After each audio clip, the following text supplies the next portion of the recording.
Start with three positive numbers. Take the cyclic sum of each one divided by the sum of the other two. Nesbitt's inequality says this sum is always at least 3 halves, with equality exactly when the three numbers agree.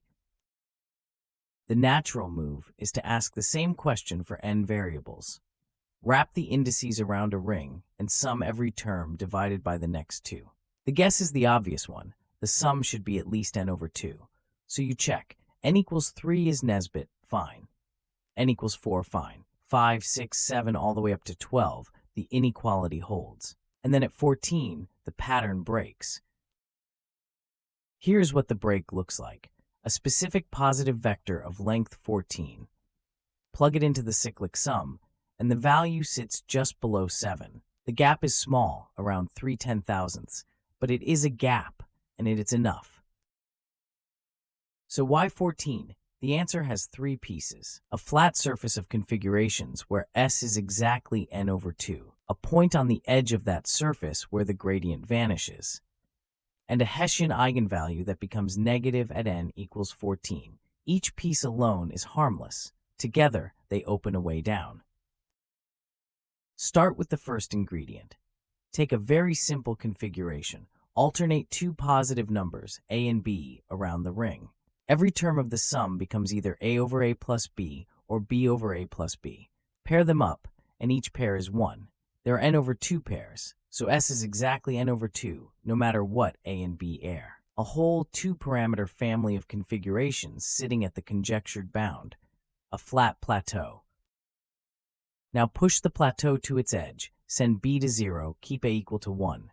You land on a sharp object, a equal to 1, b equal to 0, alternating around the ring. Call that point x0. At x0, every denominator in the sum equals exactly 1, which makes the partial derivatives easy to read off.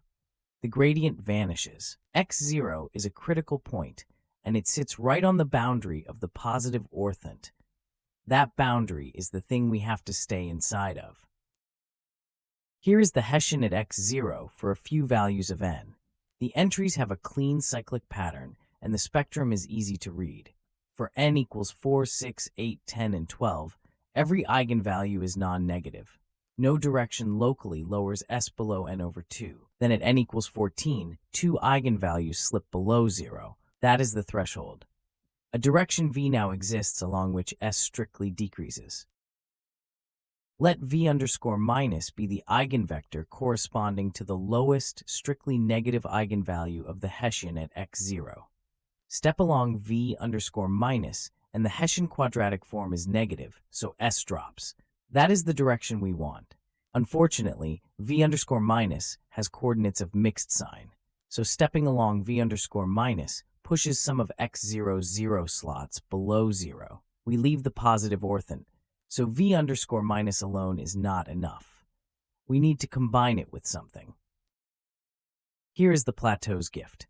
Call v0 the all ones vector. Along v0, S is constant at n over 2, so v0 is a null eigenvector of the Hessian. Take v equal to gamma times v0 plus v underscore minus, with gamma large enough that every coordinate is strictly positive. The null direction contributes nothing to the Hessian quadratic form, so v still descends.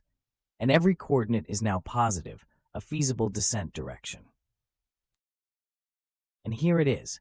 Walk from x0 along the combined direction v and watch the cyclic sum.